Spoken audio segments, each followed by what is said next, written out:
Welcome to Three Thoughts On. Today I'm delighted to have Frank Grippe. Frank, how are you doing today? Raphael, I'm doing great. It's a pleasure to be on your podcast with you. Thank you for the invite. Thank you for making the time. Thanks to our common friend Joe DeSena who made the introduction. So I'm very grateful for that. Frank, we have some very interesting topics to cover today. Prior to getting into them, if you can give the audience a little bit of an introduction of who you are and your life journey and what brought you to the place you are today. Well, great. Raphael, again, thanks. And, to our viewers, our clients out there, I'm here today to provide some golden nuggets for you and that you could put in your backpack and hopefully have some great positive energy from them. So, my name's Frank Grippe. Highlights in my world are I'm from way up in northern New York. I'm a first generation American. My dad came here from Sicily when he was 12. My mom's Scotch Irish. She's a war bride, after my dad became an American citizen. So I'm one of those, few Americans that, grew up with Depression era World War II combat experience, include my mom combat experience parents. And, obviously that had an effect, growing up in the United States with that type of clannish European backgrounds. I'll just leave it like that. And that definitely set me up for, my goals to be a soldier. As a youngster, I really never had any issues with if I was going to be a doctor, an FBI agent, a fireman. I always wanted to be a soldier. I can't explain that, but that was always my calling. And when I turned 18, I raised my right hand to support and defend the Constitution, and away I went. And not only away I went, well, 34 years later, I took a blink of an eye and I said to myself, okay, where did 34 years go? And I'm still walking, talking, and breathing. And it's not that I don't have a whole lot of overuse injuries or a combat injury here or there, but, by the grace of God, I made it through that. My military career, I was a U.S. Army soldier, basically a light infantryman with a whole lot of other skills set up there. And I'm not here to tell war stories, but although I might throw one or two in to make a point. But, in my world, I went from, a basic paratrooper rifleman to a ranger squad leader, a platoon sergeant, all the way up to a ranger first sergeant. And then I was, blessed to be a command sergeant major. And, as a warfighting command sergeant major, I was able to lead and train with a great officer friends of mine, a battalion in the 10th Mountain that was the first infantry unit to deploy in support of the global war on terror back in 2001, signed the 5th Special Forces Group. And from there, you know, what should have been the easy twilight of my career then turned into, 14 straight years of war fighting. And I retired in between all that time here in Tampa from the United States Central Command, which is a command that overwatches, you know, all the great areas of the central, Middle East and Central Asian republics. Are a very, very busy area. You can't turn the news on without seeing, that part of the world. So I worked for some great officers, worked for some great, fellow soldiers and sailors and airmen and Marines, and a whole lot of wonderful partner forces from various nations. And within the whole of government approach, a whole lot of great Americans within all the different interagencies, State Department, the three-letter agencies, everything to bring peace and security to the peoples around the world. And as I transitioned out, I wanted to challenge myself by going into the business world. I knew I could, work within the government, within warfighting, within government. But I challenged myself by transitioning and opening myself up available to business. And the first call I got was from a Mr. Joseph DeSena. And he told me about Spartan Race. And I was interested in it. It's like obstacle course racing, endurance. And, Joe, one of the first questions I asked him, I go, man, coming out of the military, it's like, Joe, people really pay to do this? And, sure enough, Joe hired me on. Wasn't much of a resume needed. I don't think there was even a resume applied, as the HR gal informed me when I got to Boston. But yeah, I worked for Joe directly, lived in Boston.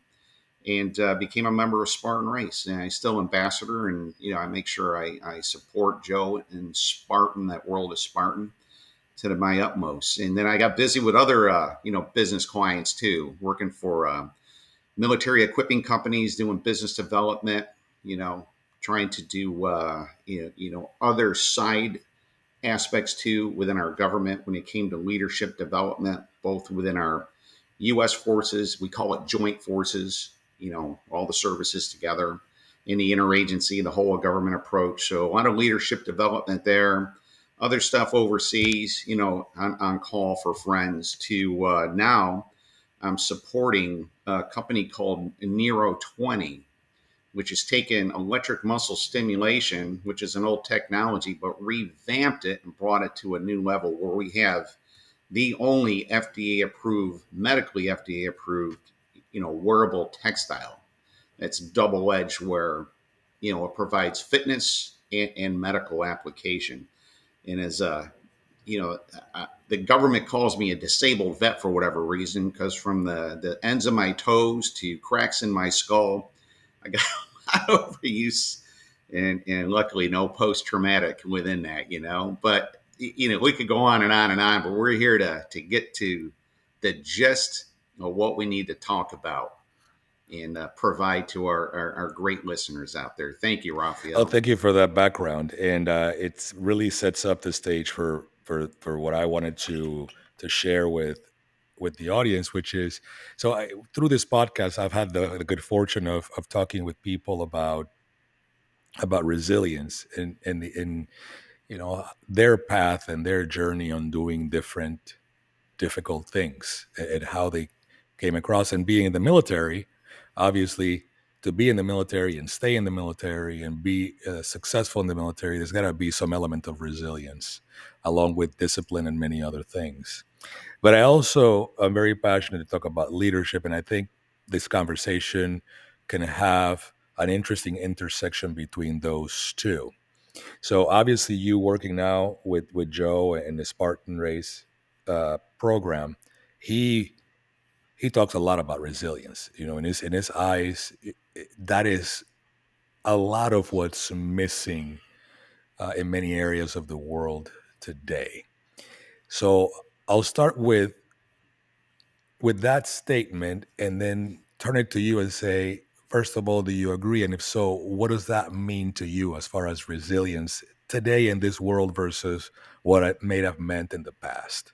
Raphael, that's a wonderful question. So you got to analyze the word resiliency. What does that mean? Someone with a doctorate's degree could go one level. A young sergeant down in the trenches could go, in a whole different explanation. But it's a capacity to withstand. It's a capacity to recover from stressful events. And within resiliency, you got to capture what resiliency is. I hear these terms, resiliency and toughness and grit.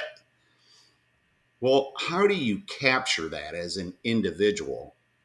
And if you're a leader, and just as important, if you're a follower, how do you capture that for a group of people? Let it be within business, whether it be in the military. But I look at resiliency in the aspect of mind, body, spirit.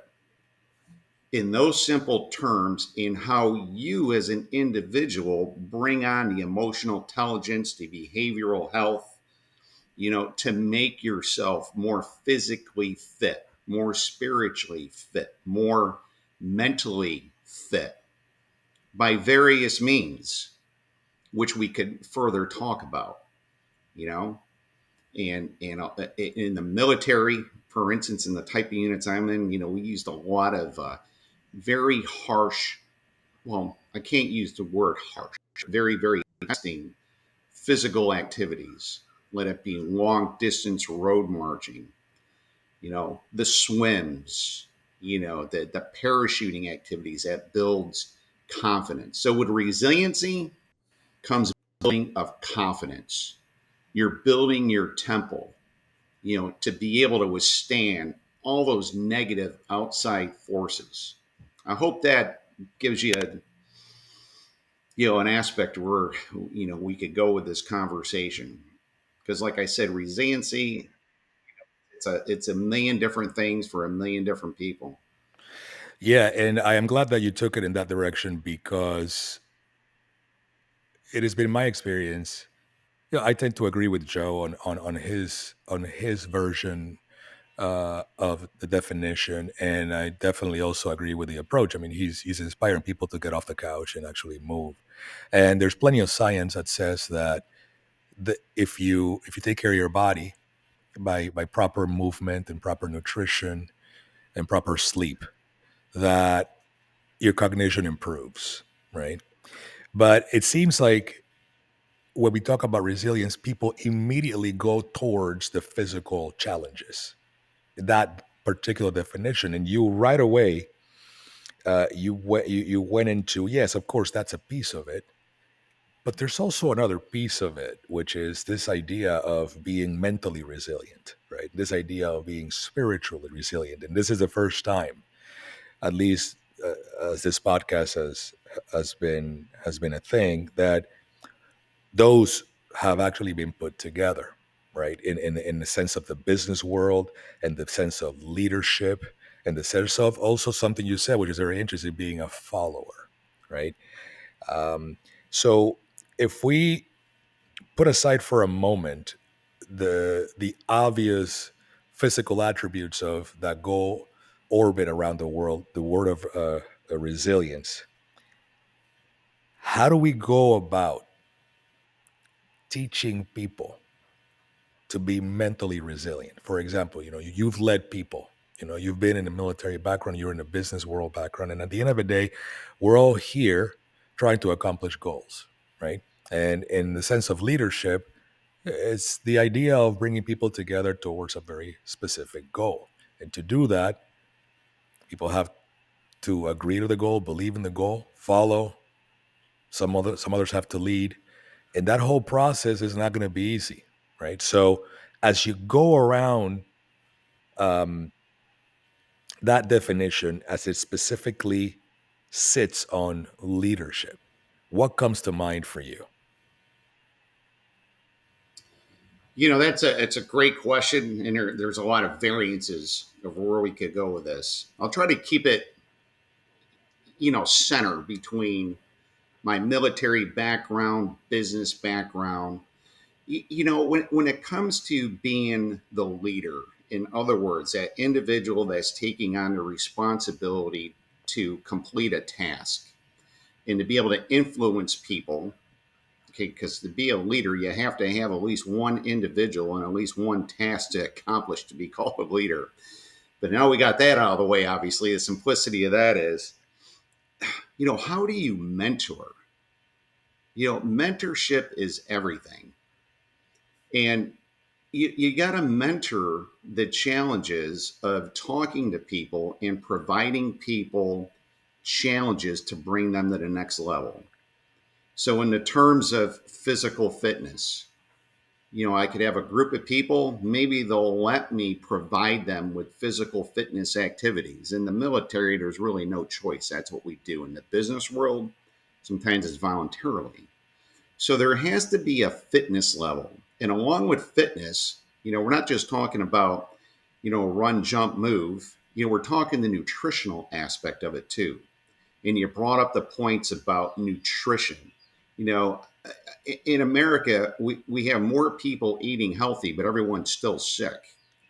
And you really got to become smart on, what type of eating plan is right for you. I don't want to use the word diet because people think weight loss, but what type of eating plan is going to fuel your mind, body, spirit to get you to where you want to be? There's all this other aspects too that a lot of people take, for granted. Your sleep patterns. How do you properly sleep? How much sleep do you need? How do you prepare yourself from sleep? Do you start out the morning getting an hour of blue light?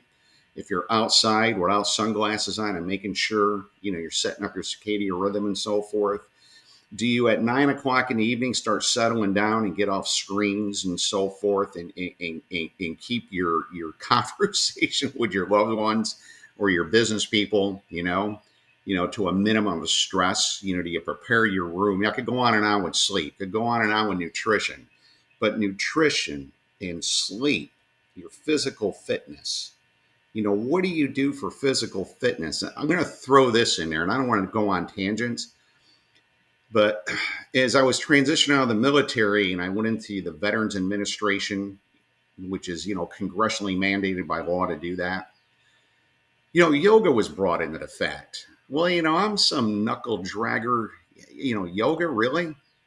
But if I knew what I knew now, I would have started yoga, before my fifth birthday. Yoga has saved me from so many issues, due to the strength, the flexibility, and so forth, and just the mindfulness that it does for you.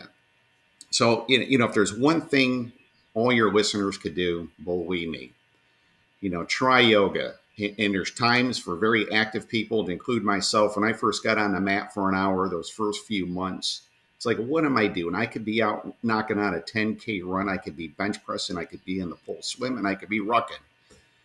But after a while, after a couple months of doing yoga, if you're really committed, my God, talk about mind, body, spirit.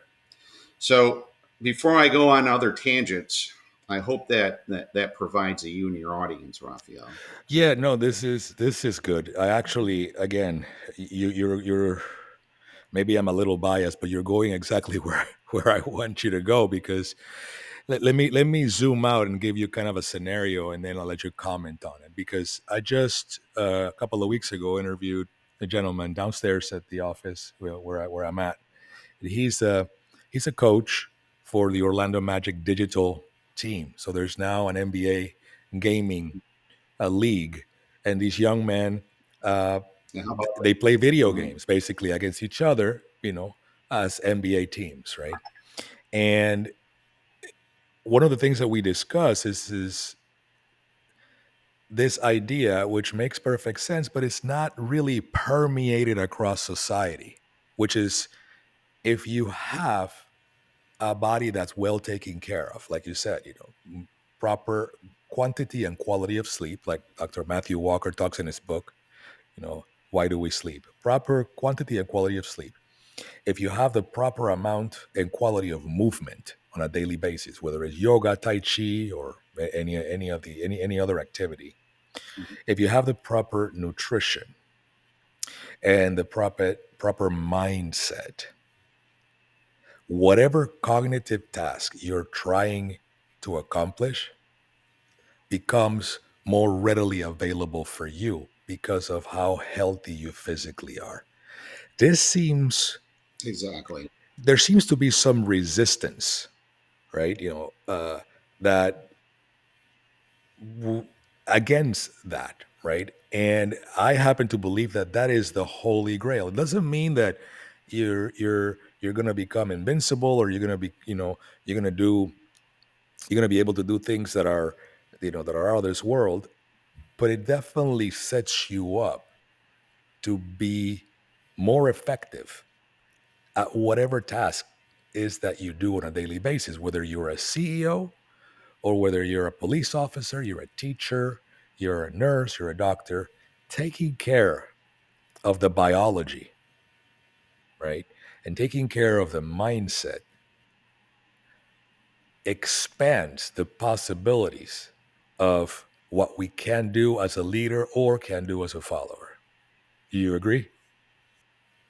I completely agree. And there's one point that the coach and you talked about that's missing. It's injury prevention and management, to put it in relative terms.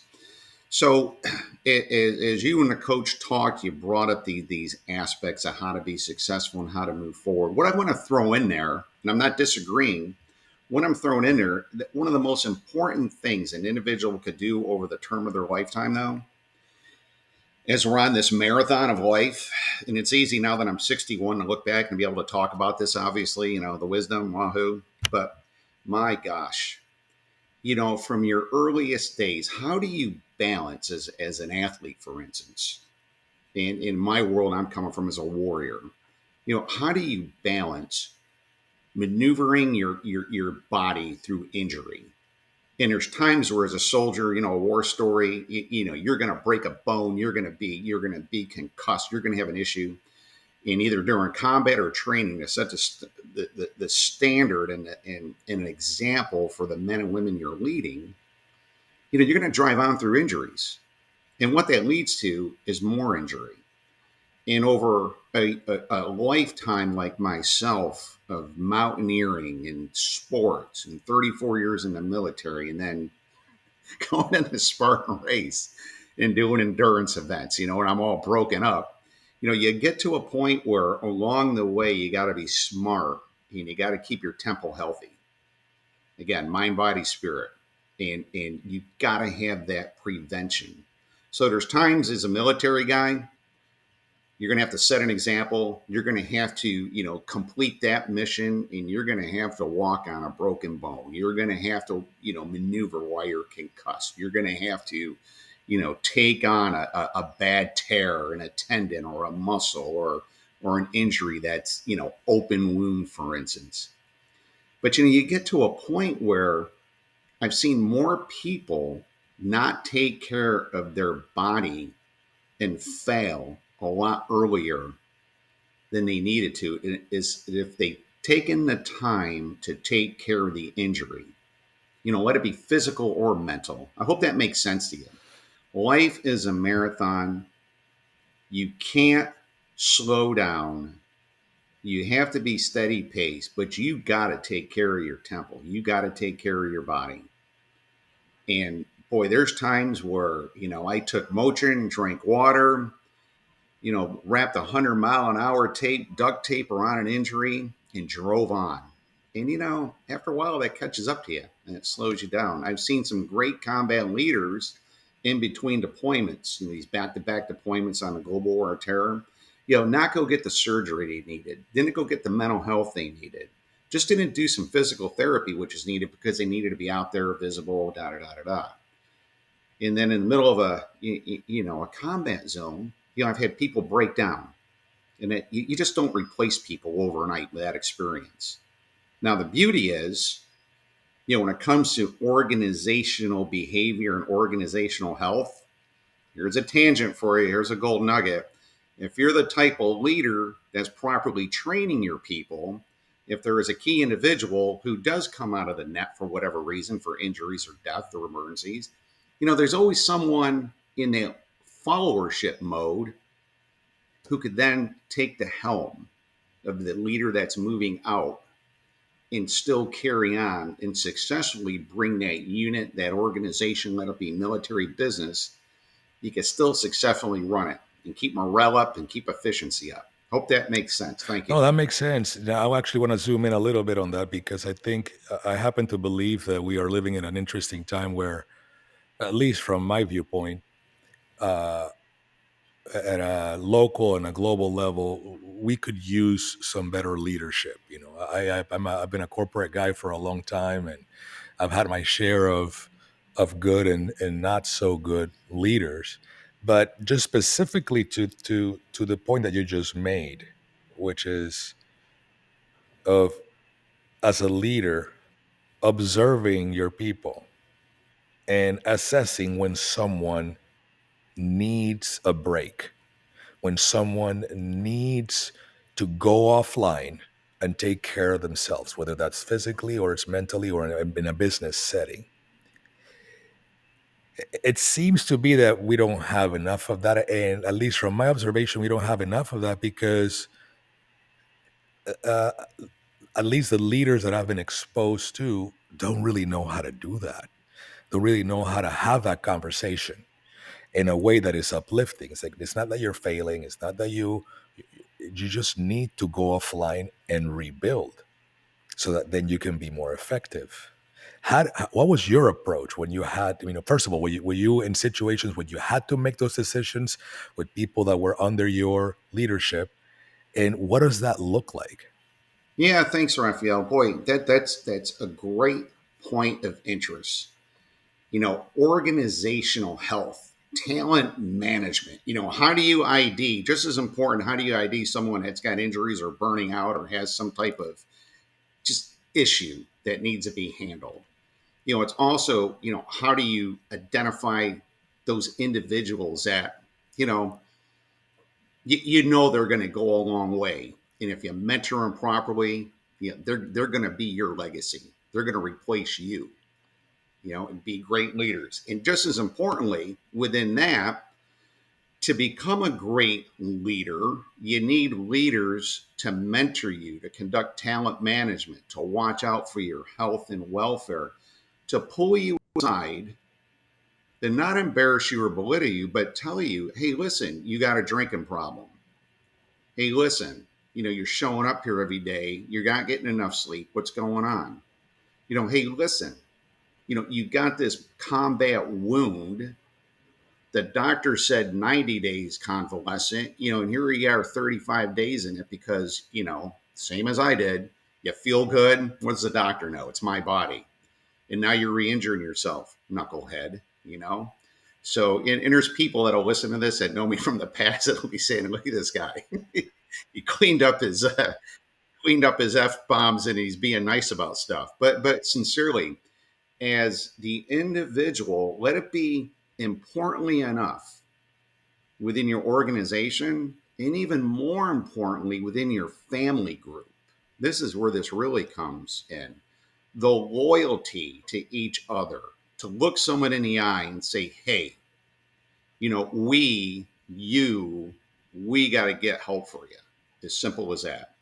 And you could fill in the boxes of how many different issues there are where you need to take a person aside and say, hey, you need help. And as a leader, you got to be able to do that. So before we move on here, this is a great point to talk about, if you don't mind. I know we're on a timeline here, but followership. I got to tell you, as a combat leader, just as important as leadership, followership to me, sincerely, both in the military and in business, followership is truly the key to success. And if you could build a team that understands what followership is, and we're not talking about trying to cheese up to the leader and get, other benefits.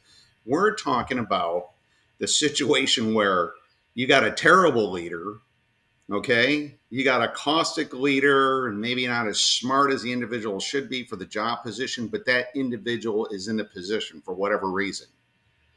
How do you, as a follower, ensure that you still provide sage advice to that individual, even if he or she is caustic, for the betterment of what? The organization.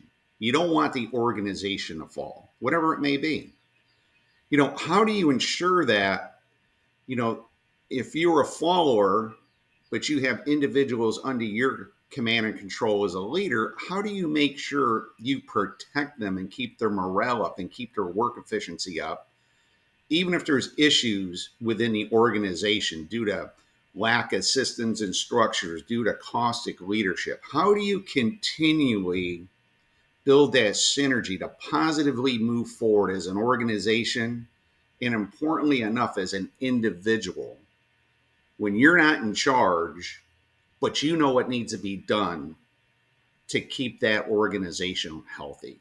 That's what followership is. It's using your influence. It takes a lot of courage to use your influence to ensure an organization doesn't fail. And when I use organization, you could use that in the military terms, business terms, church groups, school groups, you name it, across the board. Thank you, Raphael. Yeah, no, I think I like what you're saying here because it requires an amount of self observation. It requires an amount of proper communication to be able, in addition to the courage. Obviously, first you have to have the courage to stand up and try to exert that influence for the benefit of the whole, right? But it matters how you do it, right? Exactly. And it matters. It has to be in a well thought out way. It has to be in a way that is very observant. And the communication skills, which I think is another issue that we're having in today's society. We seem to have forgotten how to properly speak with each other, and listen to each other. I think that all comes together as part of that process that you're highlighting. But I want to go back to your example of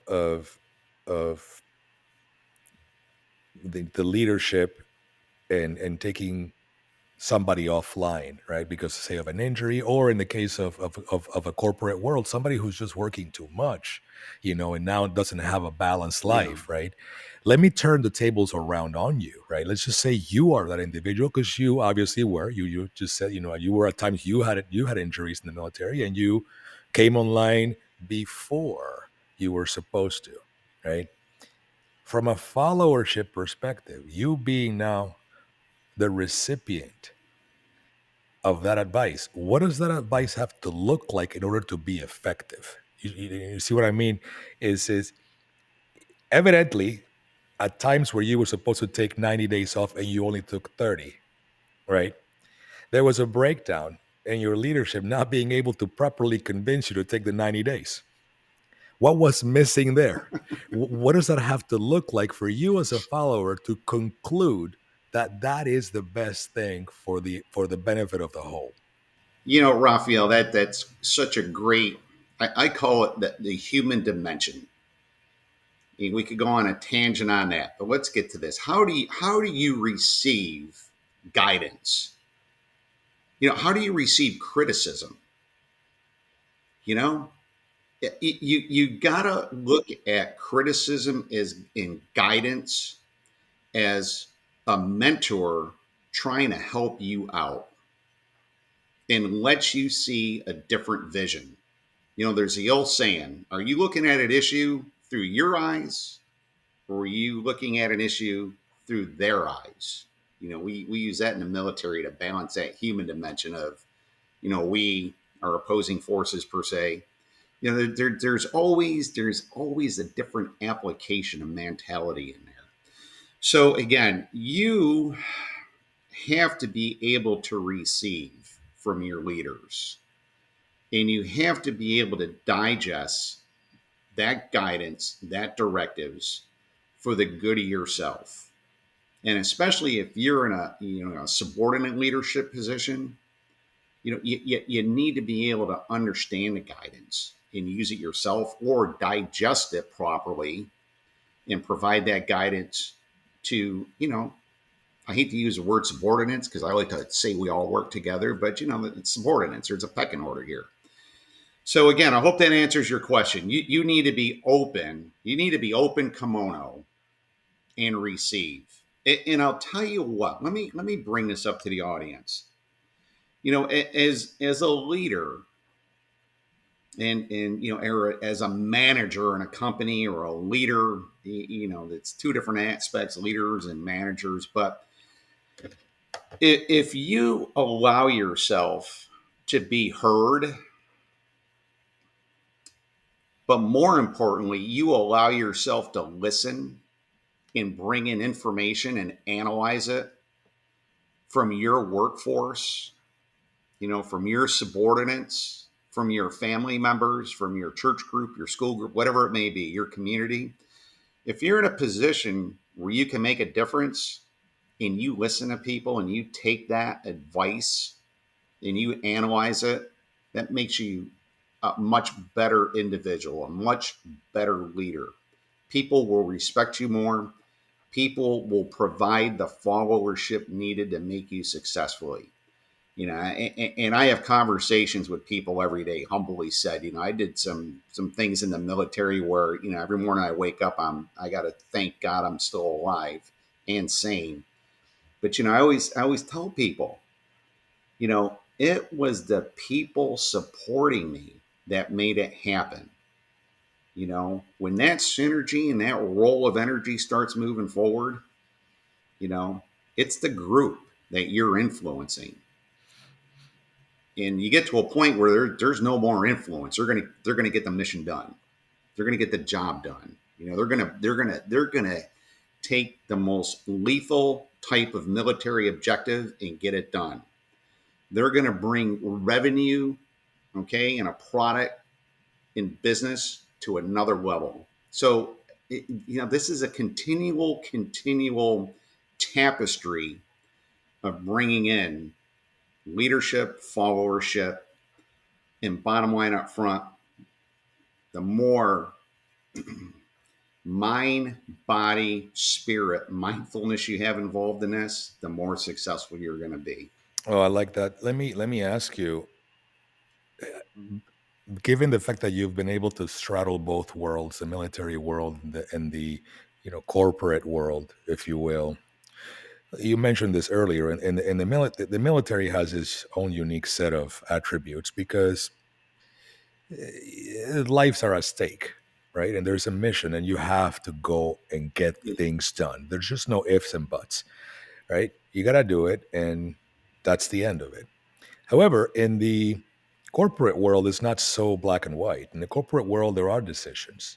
Yes, there is a framework of numbers and quarterly returns and business goals and earnings, et cetera, and gross margins and all that kind of stuff.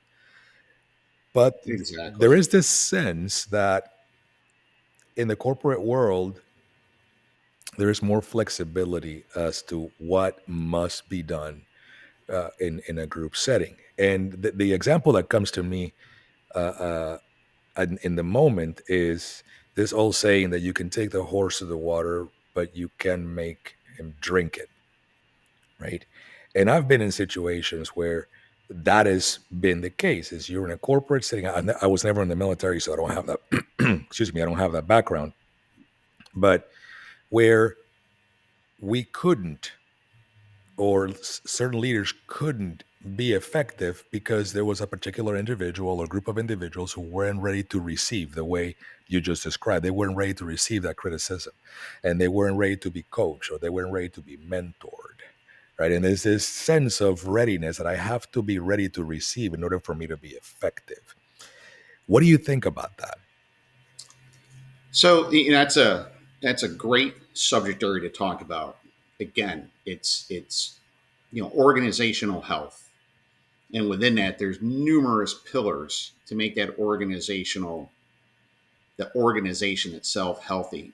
And the majority of that has to do what you talked about earlier, Raphael, about communications and how we communicate, both written and orally to each other. You know what I mean? And again, one of the issues I'm seeing nowadays is a lot of times in business, we'll bring on bright people. They're well meaning, they're well spoken, they could speak, the doctrinal terms out of a business book as if they wrote the book themselves. But they're not really trained. They don't have the hands on application. So, how do you in business, handle that? And how do you in business ensure that the communications is proper and that you are listening? But most of all, and I see this in a lot of businesses, how do you as an upper level leader get down in the mid level business where everything happens and ensure that you're inspecting and ensure that you're looking at those leaders who, should be making those decisions and should be doing the proper mentorship and should be doing the talent management and should be ensuring that the workforce that provides that product is well functioning. I see so many great companies, wonderful leaders at the top level, and then you get down to that lower white collar, upper blue collar level. If the key leaders aren't getting down there and getting hands on, and if that mid level ship is not getting on the factory floor or down in the trenches and really listening and hearing what's going on and ensuring that IT problems and systems and structures are in proper place and known and understood by all and they're efficient, if you're not doing all those basics, you're going to fail. Now, you're going to bring in revenue, you're going to meet goals, but do you want to do it in an efficient manner or do you want to do it where you're burning out the workforce? And that applies anywhere. Yeah, that applies from your family to a Fortune 500 company. How do you work that from the ground up? And I could talk all day, especially talking to foreign militaries and so forth, where due to customs and so forth, I mean, the officers are the officers, and they're wondering why the men and the women at the lower level where the job gets done aren't performing properly because there's not a good mid-level leadership. They might have some junior officers, but I'll use this explanation. Here's a war story. So I'm looking at these foreign military leaders to include national leaders in these conferences where I'm the Lone Ranger, knuckle dragger, non-commissioned officer with some great generals. And I'd use this simple application. It's like, listen, if you go to any nation that works capitalism, has any type of industry, what are you going to see? And I already mentioned this, but you got the upper white collar leaders. They're leading, they're making it happen. And then you got those lower white collar leaders who are hands on with the workforce, the upper blue collar leaders who are working hand in hand. And then you have the workforce. And it's the lower white collar and the upper blue collar leaders that are success for the military. I go, with all due respect, in your military, you great officers, you got some junior leaders in there, and you got wonderful men and women in your forces who only want to do great, but they're not doing great. You know why? Because unlike the industry model, where you got blue collar upper, white collar lower, in our military, we call that the non commissioned officer corps. And we're the ones that make it happen every day. It's as simple as that. So I tell them, I don't care what you call this middle management. If you don't have middle management, you're not going to be effective. So name them warrant officers, name them junior officers, name them sergeants. I don't care what you name them. But if you don't have that middle management, you're not going to be successful. So, that's one of the things I tell a lot of leaders in our military, our foreign military, and most of all, I bring that up to industry leaders in America because sometimes you forget that. There's the aspect of people call it micromanaging and so forth. That's a whole other aspect we could go down. But how as a leader do you not micromanage? Do you power down, have all this trust in your individuals to make it happen on a daily basis so you're not overwhelmed? Well, a lot of that has to do with everything we're talking about here: loyalty, trust, leadership, followership, and those individuals within that element taking care of mind, body, spirit, and showing up every day ready to get on with it. Simple as that. Very, very simple. When you've spent your whole life in the military, which has a specific doctrine, specific training.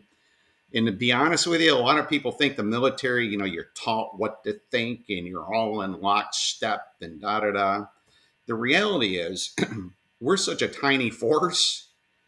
When we talk mission command powering down to the lowest level, we mean that. When we talk about knowing your job 3 levels up, so if there's combat casualties and so forth, the mission does not stop. And that's the beauty of what we do in the military versus industry, where a lot of times that aspect is not woven into the tapestry of the company. And I'll leave you with this. One of my favorite sayings over the years, as I've watched both military units at all level, our very, very most elite tier one forces, to our general purpose forces, the forces across. One of the problems I'll see people doing is this: they're not learning the basics, and they're not applying the basics on a daily basis. So you hear the goal saying, well, I'm thinking out of the box. So when I hear that, I'm happy that people are thinking out of the box. But when I ask them or her, before you think out of the box, are you an expert at what's in the box? and is your organization experts at what's in the box? Because you can't think out of the box until you got all those basics, all those systems and control measures down pat. And as you do that for an organization, you need to do that for yourself too, along that aspect of mind, body, spirit. Oh, that's fantastic. Well, Thank you, Raphael. that's fantastic. Well, Frank, I knew we were gonna run out of time. Why don't we leave the audience as we go through these interesting topics? It is obvious that you've along the line have had some tools that you've used that have been useful to you, whether that's books, articles, maybe there's a few web pages that you go to. Where do you go for guidance when you're carrying on some of these challenging tasks, and where can people find more about you? Yeah, Raphael, I'll tell you, if people want to Google me, I mean, people will crack up when they see, the old sergeant major here and the industry guy, where I've been, what I've done, humbly said. And you got to understand, there's been a whole lot of great leadership supporting me, a whole lot of great followers supporting me over the years, both, within the military and, I'm bringing that mindset out there to industry. But there's all sorts of references out of there. But for spirituality, let me bring that up real quick. That's so important amongst the temple. People, you hear spirituality, and right away you think of one of the world's major religions, Christianity, Judaism, Islam, Buddhism. I mean, you name it. But the reality is, people are much more effective, especially when you leave America and you travel and you really see family groups and spirituality and leadership, followership in the villages and how things work every day. It really becomes quite an efficient thought process. But work on spirituality. I don't care if it's taking a walk in the woods and becoming one with nature. You need to have this higher calling.